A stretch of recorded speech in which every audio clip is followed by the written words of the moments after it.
sometimes we lose our young people. They just turn away from God, leave church, and we don't know why. I think sometimes this is the why. Ladies and gentlemen, welcome to another episode of your favorite podcast, Questions and Almost Answers. My name is Matt. I'm the little pastor of Hampton Baptist Church, and this is Greg, the big pastor of Hampton Baptist Church. Those aren't our actual titles, but that's just a fun little thing we've been saying in this podcast. If you've never watched us before, you probably don't understand this joke. That's all right. Today we have quite the doozy. Greg, how do you feel about this doozy of a question we're tackling today? Well, I'd rather not talk about it. It's yeah, I have no desire to be controversial, but this one absolutely is controversial, and that's the topic of abortion. People have really strong views on this. They're usually tied into politics, right? Yeah. And Oh religion. boy. Yeah, so you combine politics and religion, and you're really Yeah, things are getting walking in tough. it. And so, but I think it is something that's important for us to have a good sense of where where our thoughts should be on this topic and how we can best love people, best Mm, see people's lives changed, and see the most life, right? right. Like I think there are some pretty clear ways we can act as Christians to move the needle in that direction. And just being brutally honest, I think sometimes we in the Christian community actually push the needle the other way. We Mm, actually push more towards death than life, and we don't even realize what we're doing. So right. hopefully in this conversation we can um, not be controversial, right? No. But can be very constructive and actually helpful in our thinking about this really painful topic, actually, for many people. Yeah. This is painful. I know for some, even hearing about this topic can be very difficult. Um, and I think I can't help but see the irony of us two white guys coming on the internet and talking about abortion. Yeah, Um, but I think as Christians, like you said, I think there is a lot that we can do. Um, and most importantly, we should be showing love. And how do we support people, no matter what camp, no matter what political ideology they're in? What can we do to show Jesus's love? And that's really well, that's our mission as Christians. And I think thinking about these things, we can come up with ways for how to love better. yeah. And here's a question, Matt, like especially thinking your age group, um, people who are into politics or into picking sides or whatever in your age group, would they see the church on this topic as being loving?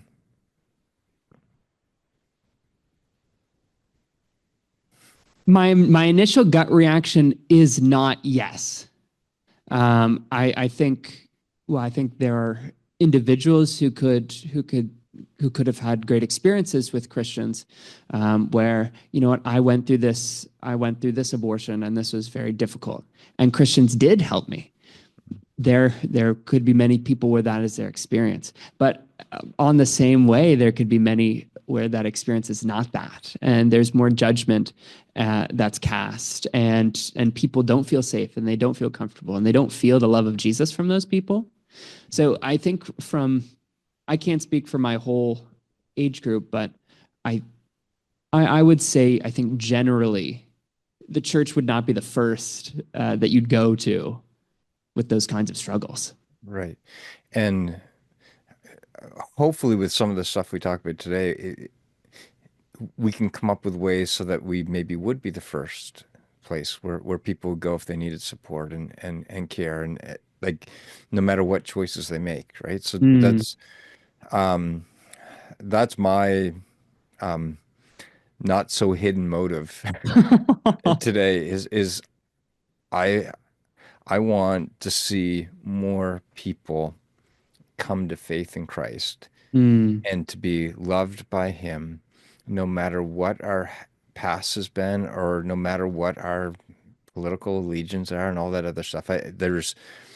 There are ways that we can handle this topic that both the left and the right, both the believers and non-believers can actually agree and mm, actually drastically, I mean, drastically reduce the number of abortions without laws. right. This can happen and does happen in places around the world, but only if we act wisely, right? Yeah. But anyway, Yeah. And I think, like you mentioned, yeah, I think the church, what can we do to make it one of the first places that people can go and feel that kind of comfort and that kind of love? And in our discussions about how do we make ministries at church, how do we make specific people feel welcome? How can we make people who are, um, how can we make people who might have had abortions safe and comfortable and feel the love of Jesus at our church? How can we make people who maybe wouldn't agree? How can we make them feel safe and comfortable and loved at our church? How can we make people on every side of the spectrum? Because Jesus brings this perfect unity, and that's really what we should be advocating for. So yeah, let's so get into it. Let's talk about it. so here's a couple things that um no matter which side you are, if you're watching this, you might not know these realities. And so I just want to put a few things out there that maybe can just open our eyes a little bit to see that this topic is not black and white. It's not like if if it's illegal, it stops. If it's legal, it increases. So statistically, making abortion illegal does not decrease abortion rates. Matter of fact, statistically, in countries where abortion has been legalized, the abortion rates have gone down. Fascinating. So, so maybe, just maybe, I'm just throwing this out there as a thought experiment for us, right? Like maybe we're fighting the wrong things here. Maybe we're like just full disclosure for anybody who's watching, I would be somebody who believes that um, life starts at conception, right? That's what I would think is a fairly common sense perspective, right? I understand there's many people who would disagree with that. But the end of the day, people get into situations where they're scared. They feel Mm, there's no other option. They feel that their life is threatened or their future, their hope is being taken away. And they make choices in those moments out of fear and anxiety, right? And so mm, that happens with or without laws. right, Like people get scared no matter what the law is. right. People want a way out of something that is threatening their future, no matter what the law is. Yeah. So having a law in place that says if you have an abortion, it is forbidden. That does zero to stop it from actually taking place.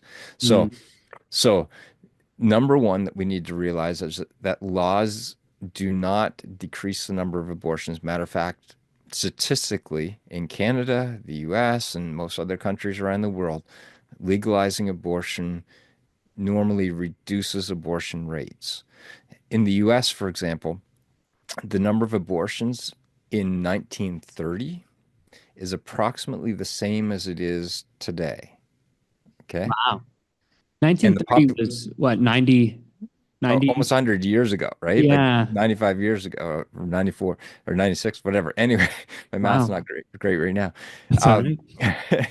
but the population in the US, of course, has gone up drastically. So the number of abortions per person has gone down, right? And that's with all of the options that have been available to people in the US. Um, so here's what I think is maybe better for us to think about is like what does actually help? Mm, Like what actually reduces the number of abortions, not forcefully, but by people choosing that, right? right, Because the option for abortion is always there, right, right? Um, Making pro-life policies doesn't take away that choice. right. It will always be a choice that people who are going through a scary situation in their life will have to make. And And so, sometimes those decisions can be drastic, and mm, the actions on that they may choose to take, whether what depending what the policies are. Like they will, right. yeah. So here's some things that statistically we know across the board drastically helps reduce the number of abortions. Good, accessible health care to poor people. Mm, That is one of the biggest things. Give you an illustration. The state of Delaware has seen their abortion rates go down by the stat I saw was 37%. that's quite That's impactful. that's drastic, right? And that was under a Democratic leadership, pro-abortion leadership, but they focused on making healthcare more accessible to those that needed it the most. And just by that one act, Mm, reduced the abortion rates by almost 40%. wow. That is that is way more effective than any law that has Yeah. ever been put on the books, right? Yeah. And this is something that as Christians we can be totally for. Like we Mm, can be absolutely in favor of making healthcare accessible to those who need it the most and those that are in poverty. yeah. Like we don't have to abandon our convictions or anything like that. We can live by our convictions and do things that effectively help both the mother and the unborn. Like Right. we can do this, but we have to. Here's what I think has happened. I think maybe Matt, we've been suckered a little bit. Oh. Yeah, I think politicians have understood that there's like a catnip for Christians. Oh, that's fascinating. And I think they understand that if I just say that I am pro-life, I Mm, get their vote no matter what my policies are, no matter what my views are. And right. so they've put this catnip out there for us to say, like, here's the answer. You put Right. me in, I'll change the laws, and we'll get rid of abortion. That Statistically, is that's not what that happened. is just not true. And it's not been the history when pro-life leaders have been elected, abortion rates have, or even laws have not been changed normally, right? Like it's Mm, this is complete manipulation of us, and we should be offended. We should be right. deeply, deeply offended. So, what actually works is not changing laws. What actually works is healthcare. The other thing is when there is strong community. Mm, People know that they are loved. Lots of times it's young people that are going through this stuff, right? And if they know that when they get that kick in the gut feeling, it's like, oh, my life might be over now, right? What's mm, going to happen? What are people going to say about me? What's going to, are my, is my church going to be okay with it? Like all of those things going through the mind of this young person. If they know without a doubt, because of the way they've heard adults in their life talk about others, that their parents, their church, their family is going to be so supportive of them that if they choose to have this child, that they will not face it alone. They will not be isolated. They will not be looked down on or talked down about. If they right. know that that's their reality, it is so much easier for them to make a life choice. Right. So when people know that they are loved and supported and know that they're in an environment where they can make a mistake and recover, Yeah. right? If that's what they feel and that's what they know, then this is not a death sentence for them, right? No.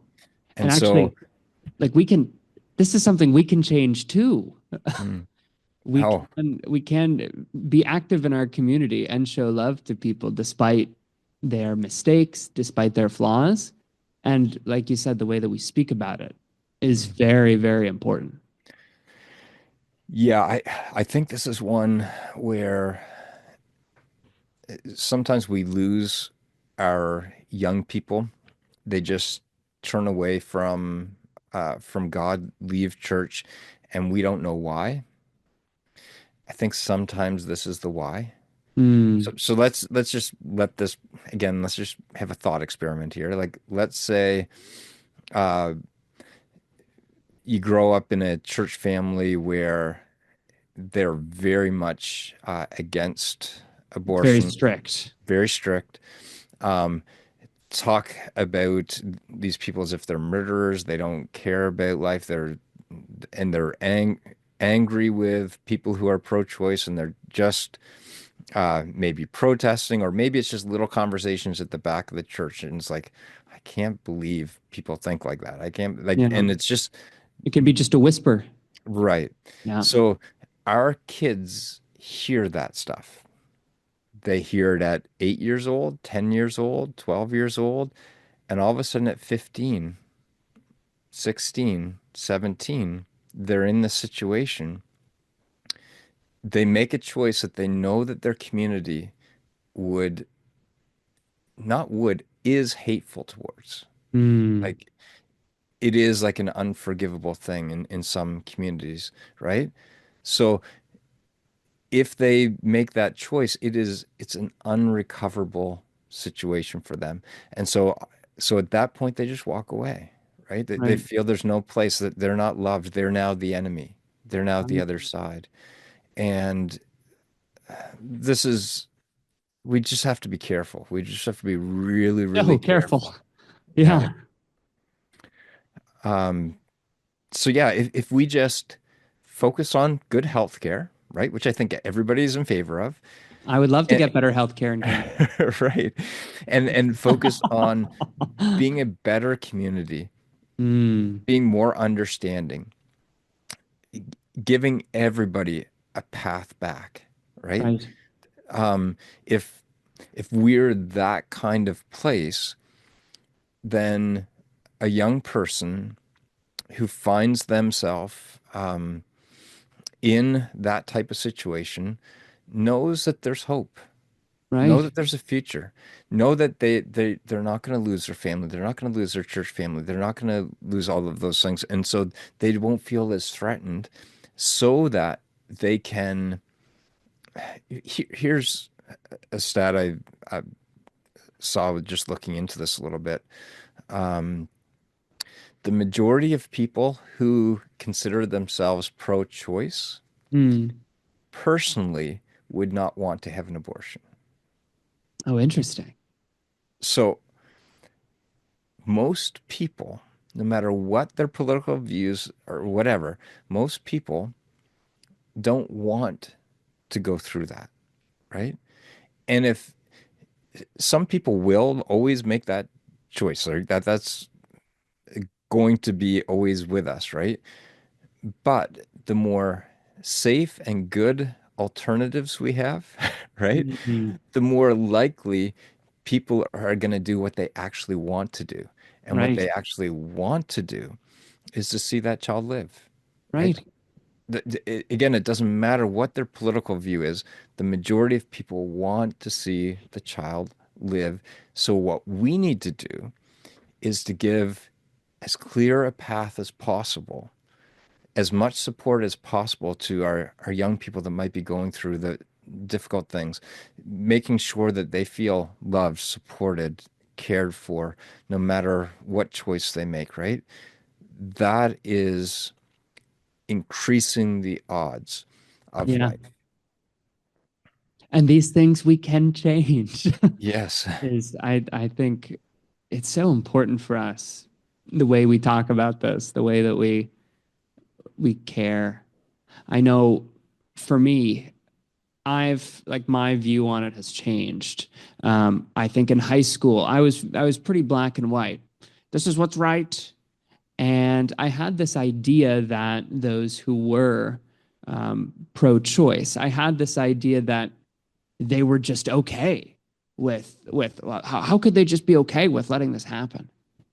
And like you've talked about, statistically, that's not the case. Just like for them, they want in the end life to come out, um, and every individual is in a different situation when those struggles occur. And so we need to really think. I think about the individuals, the people that we know that are struggling with these things, and how do we show love to them Yeah. instead of just casting judgment on everyone based on one thought or one idea.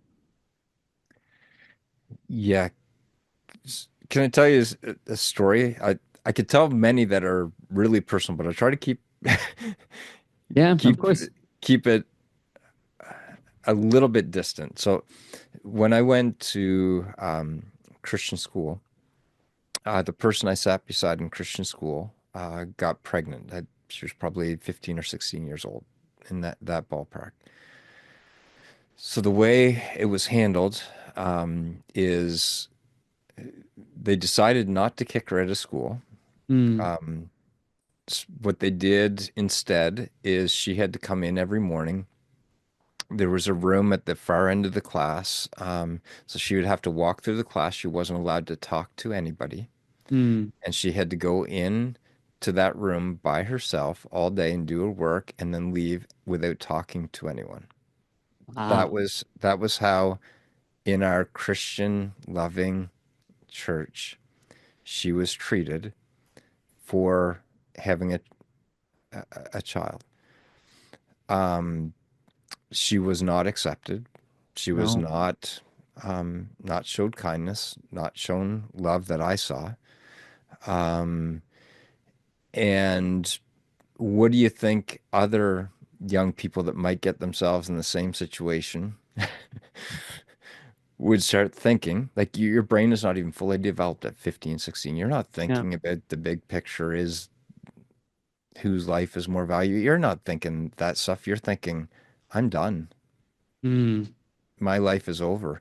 And my family, they might disown me or they're at least going to talk hateful about me, my church, all my friends. Like yeah, it's not okay how we treat people sometimes, right? No.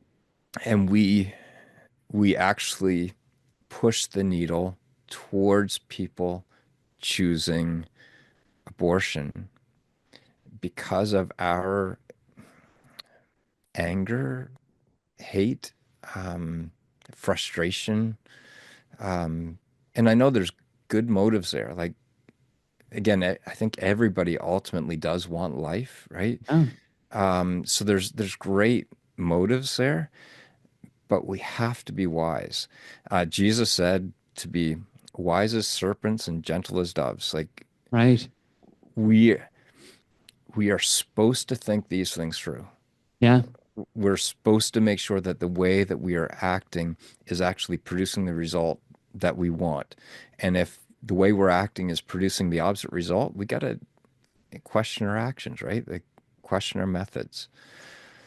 Um, There's one. Oh, sorry to cut you off, Greg. I'm reminded of the book of James. Uh, and there's a part in James where it's talking about discrimination of people that would come into your gathering. And James uses the example of, if there's somebody that's rich and they come into your gathering and then you give them this great lavish spot, but then if somebody else comes into your gathering with nothing at all, and you say, you go over there. You go away from us. How can you even call yourself like a Christian? Is how far James would go. yeah. Uh, and we can fall into making those same. drastic and hateful judgments. Mm. Oh, you've had an abortion? You go over there. Yeah. And how can we even cast these judgments on others when we ourselves were not saved because of our perfect our perfect reputations?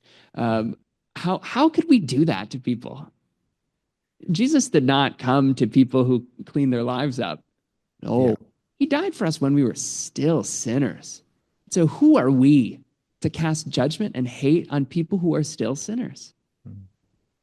Yeah, when I was in my early 20s, I was working with a guy, and one day, just out of the blue, he said, "You must really hate me." And I thought we were friends. Like I was like, Right. "Oh, what do you mean here?" And so then he started to explain, and I'll give you just a little bit of his backstory. He growing up was best friends with a preacher's kid. Mm, So he was in that home all the time, went to church with them and all that other stuff. And I think probably made some type of choice to trust Jesus along the way. I don't know where he ultimately stands, but that was kind of his background, right? So he's in this home and he's hearing, and actually I'd been in that home before too. right. I was friends with the same kid for a while growing up. And so I heard some of the same stuff in that home. Mm, I heard some real strong hatred towards people who shacked up would be their terms, right? right. Living together before marriage.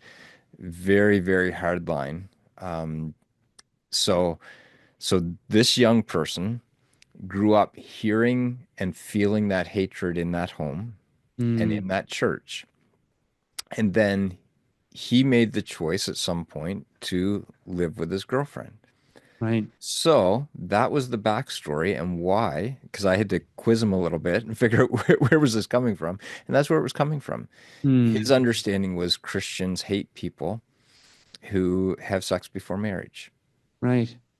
And so in the world, there is this feeling that is out there that Christians hate people who are pro-choice or Mm, that have had an abortion.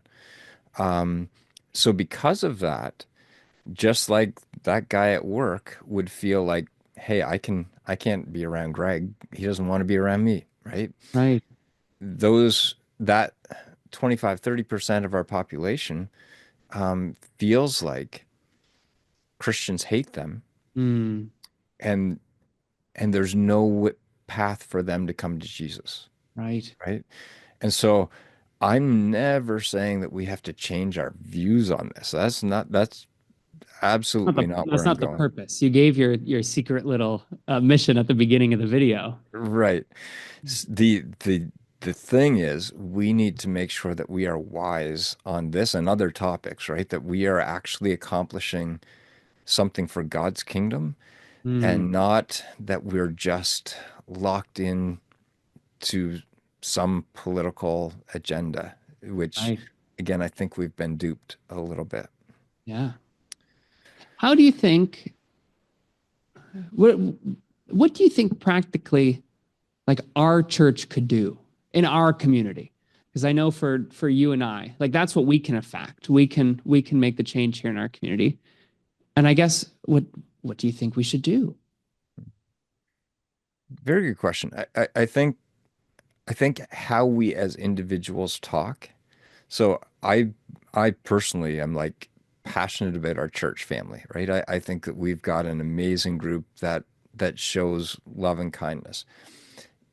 Even in our amazingly loving and kind church, I've heard little statements here and there that people make that not intending, right? Mm, But could be interpreted by people in the room as being angry towards ones who would believe in pro-choice or who would believe in abortion.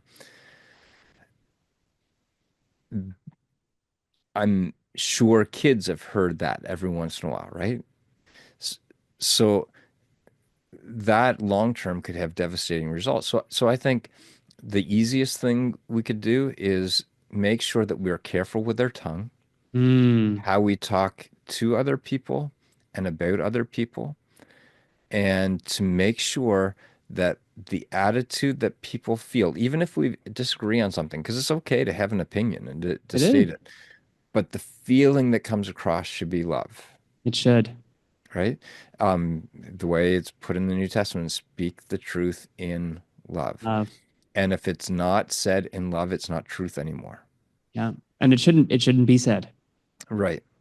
So, so I think that is like top of the list, like just Mhm. how we view others, and that we always see, um, always see everybody in the room as equally sinful, Yeah. equally forgiven, and equally on the same trajectory to Christ likeness, right? Like we need to have that perspective of people, so that I never think of myself more highly than I should, or too Right. low, right? I see things accurately, and I understand that if the gospel is true, then we're all broken. Yeah. And um, some of us are broken by bringing death by gossip. Yeah. Some of us are broken by bringing death by bitterness. Some of us are broken by bringing death by healthcare choices, right? Mm. But we're all broken and we all have that bent. And it is only Jesus that brings us to life, right? Yeah. Brings us to our speech bringing life, to our choices bringing life. And it's only as we grow in Him. So we really need to get this one right. Um, And that or life we, is offered to everyone. And yes, we need to offer it to everyone too. right. And the better we get at that, the more in Christ's image we are, right? Right. Yeah. Like, Um, do you have any that's other thoughts? Like I don't know if maybe one thing, not to be controversial, but just to put it out there to be practical. he Okay. left it at the end, all right. Yes. Uh, birth control is probably a good thing. Mm, When people have access to birth control, abortion typically goes away, right. right? Um, Oftentimes Christians are pro-life but anti-birth control. Mm, Um, that's unfortunate, right? Um, yeah, I'll just leave it at that. But and I know not everybody would agree maybe on that one. But if we actually are against abortion, it's one of the most practical things we can do is uh, to be in favor of that. yeah. I think sometimes there's this attitude of, well, they made that decision and now they have to deal with the consequences. And us, as people who have been offered forgiveness from the consequences that we deserve, we should offer forgiveness Mhm. too. Yeah. So, yeah, I think that attitude can be really dangerous to have. Yeah. And maybe to sum up kind of what you've been saying, which I've really appreciated, is that probably the biggest thing we can do to help on the subject is adjust our own attitudes, right? That's And that's really what we can change. yes, the more Christ-like our attitude is, um, the the more likely we are going to see um, more choices for life, right? Yeah. You said, well, we prayed before this, and you said something I really liked. You said that we're pro eternal life, Mhm. and we are, and we need to show Jesus's love um, before our ideas on what policies should be made and our opinions on what people should do. That needs to come first, no matter Yeah. what. Well, ladies and gentlemen, thank you for watching our episode of Questions and Almost Answers. If you got benefit or value from this, send it to somebody else who you think might also need to hear this or would be interested in hearing it. And we love to have these kinds of conversations.